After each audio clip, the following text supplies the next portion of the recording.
Hello my dear students, today we will continue with the topic application of Gauss's law. Field due to a uniformly charged infinite plane sheet. Here I have considered very large sheet which is positively charged. Now due to this positive charge, direction of electric field pointing away from the charge. This is the direction of electric field. Okay. Now here to find electric flux we have to consider one Gaussian surface, because whenever we have to use Gauss's law, then we have to consider one closed surface. Here you can see electric field is going away from the charge. So here I am considering one cylindrical Gaussian surface, and for this cylindrical Gaussian surface, here these are the two flat ends of the cylinder, and this is the curved part of the cylinder.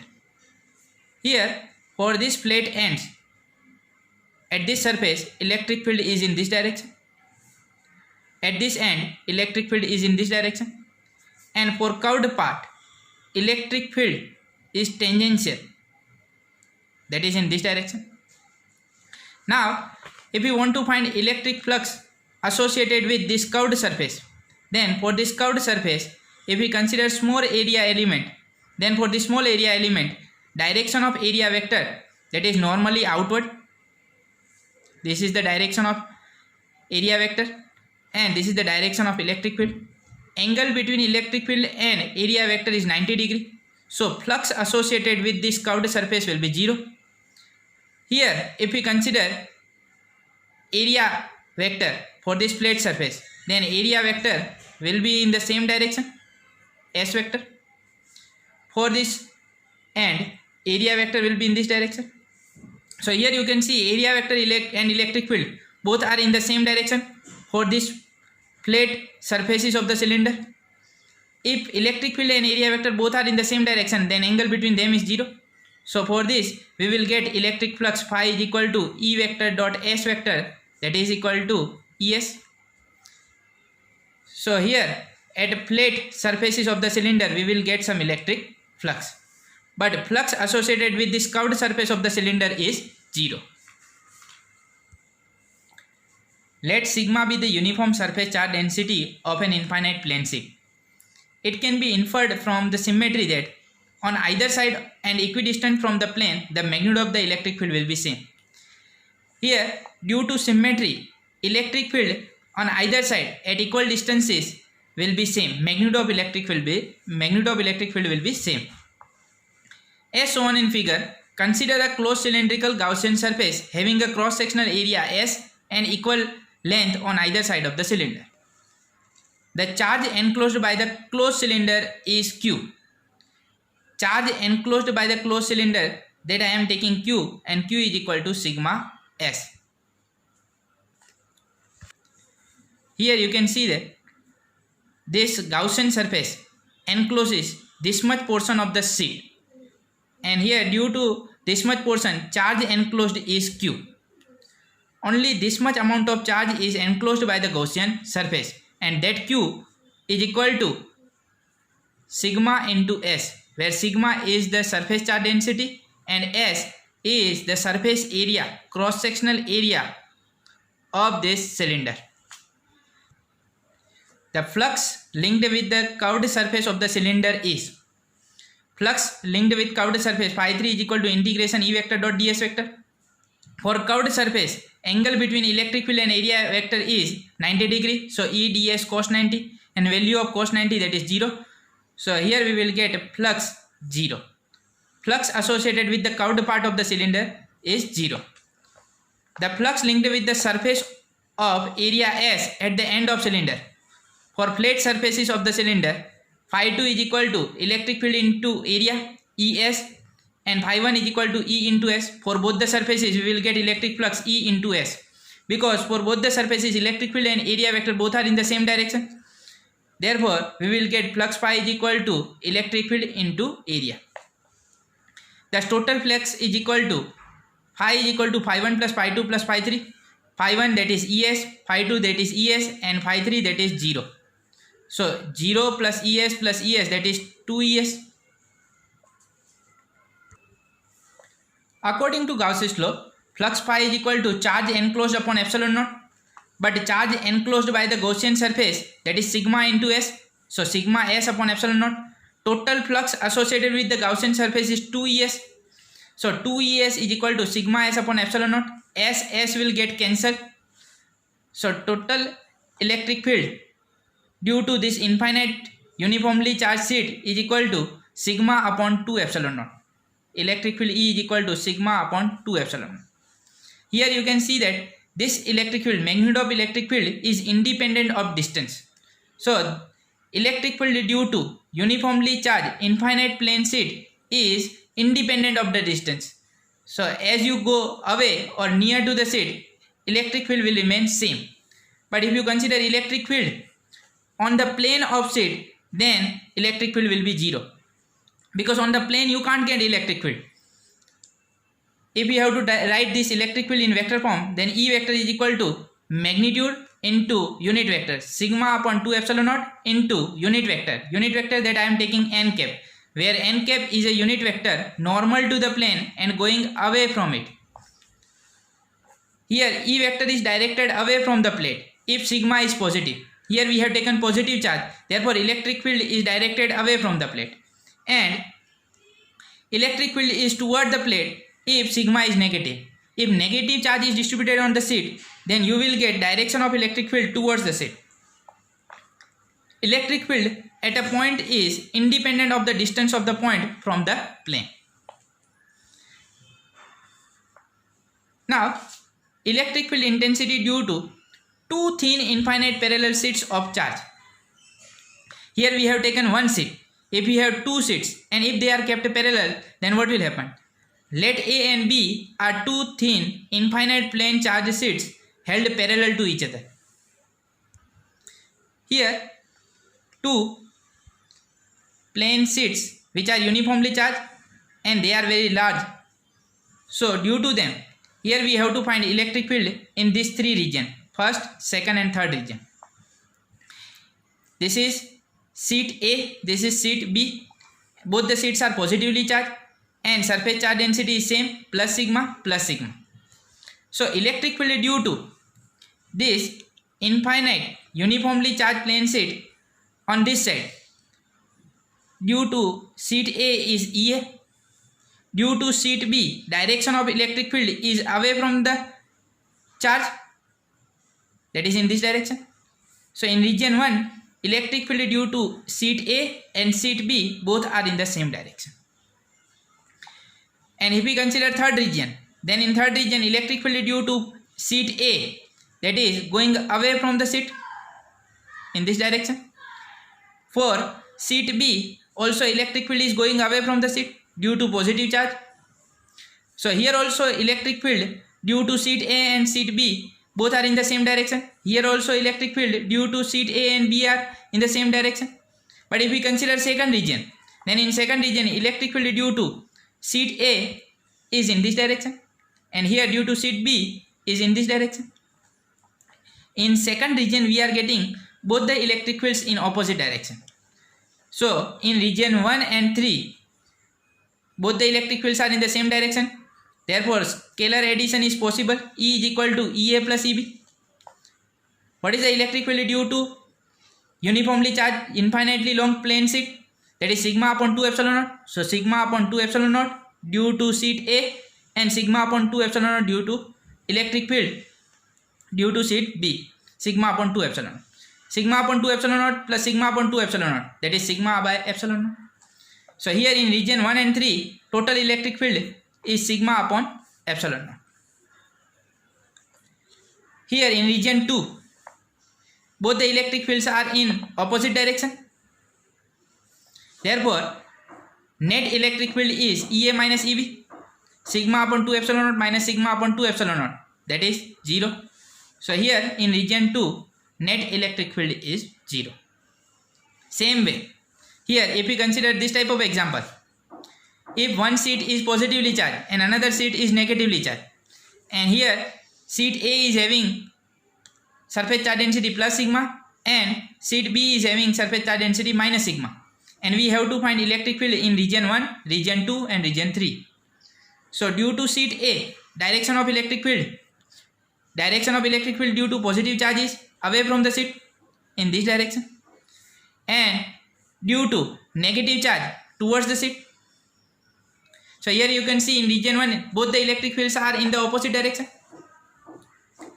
If we consider region 3, then in region 3 electric field due to sheet A due to positive charge is away from the sheet in this direction. Here due to sheet B electric field is towards the negative charge. So here also both the electric fields are in opposite direction. So in region 1 and 3 net electric field is EA minus EB, that is sigma upon 2 epsilon naught minus sigma upon 2 epsilon naught.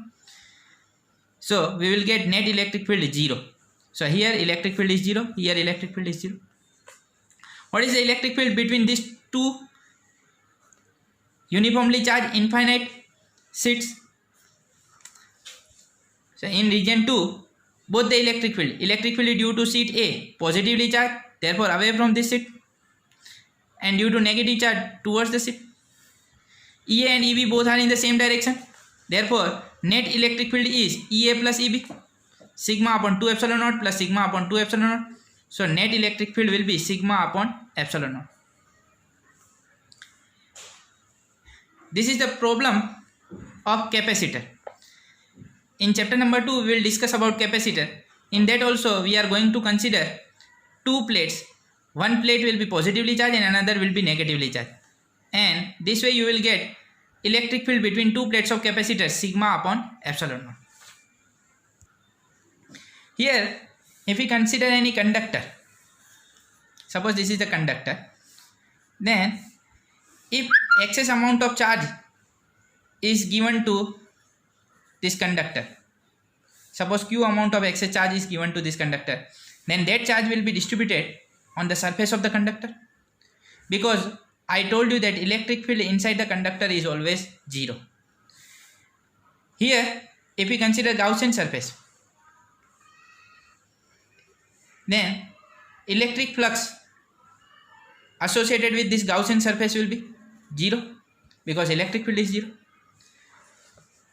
Here if we consider any cavity inside the conductor, suppose this type of small cavity we are considering, and now if I give excess amount of charge to it, then what will happen? Again the charge will be distributed on the surface of the conductor, not inside the conductor. Therefore electric field inside the conductor is always 0. So if you consider Gaussian surface, then here also electric field you will get 0. No charge will be there inside this cavity, because electric field inside the conductor is always 0. So if you want to isolate anything electrically, then you should keep that thing inside this cavity. If we keep anything inside the cavity, then it won't be affected by electric field, because electric field inside the conductor is 0.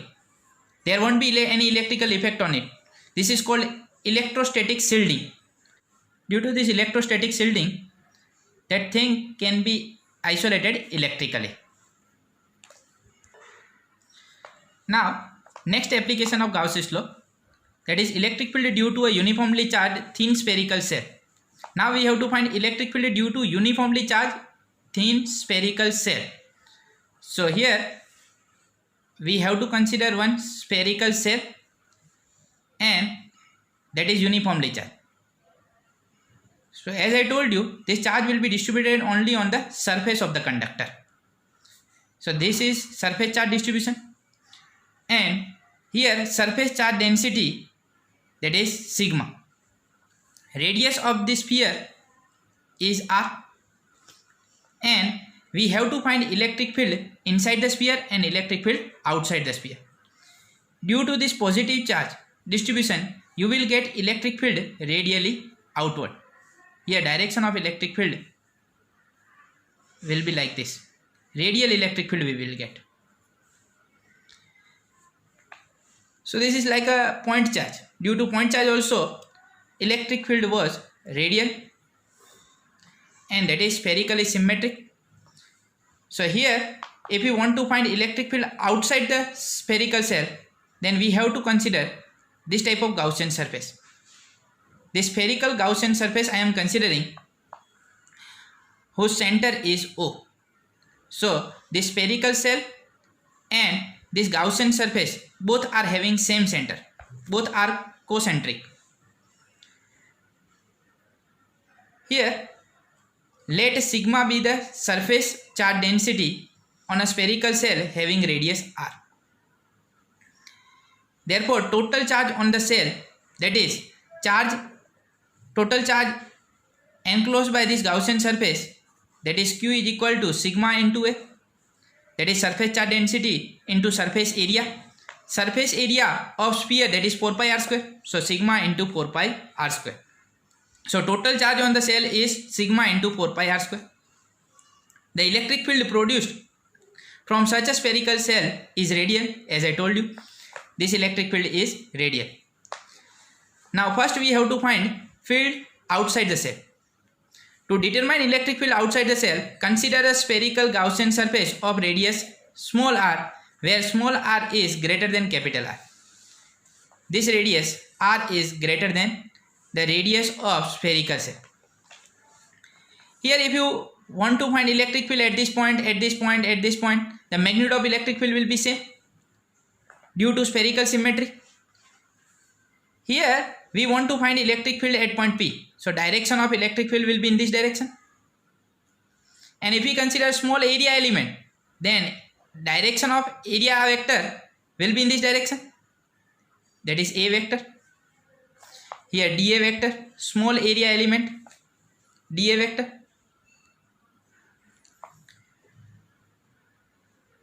So here area vector, that is dA vector. Electric field and area vector both are in the same direction. So according to Gauss's law, integration of E vector dot dA vector is equal to charge enclosed upon epsilon naught. At point P, electric field and area vector both are in the same direction. So integration E dA cos 0, because angle between them is 0. Cos 0, that is 1, and charge enclosed, that is Q, upon epsilon naught. So this is nothing but integration E dA is equal to Q by epsilon naught. But electric field at each and every point on the Gaussian surface is same. Uniform electric field we are getting due to spherical symmetry. So electric field, that is constant. So it can be written as E integration dA.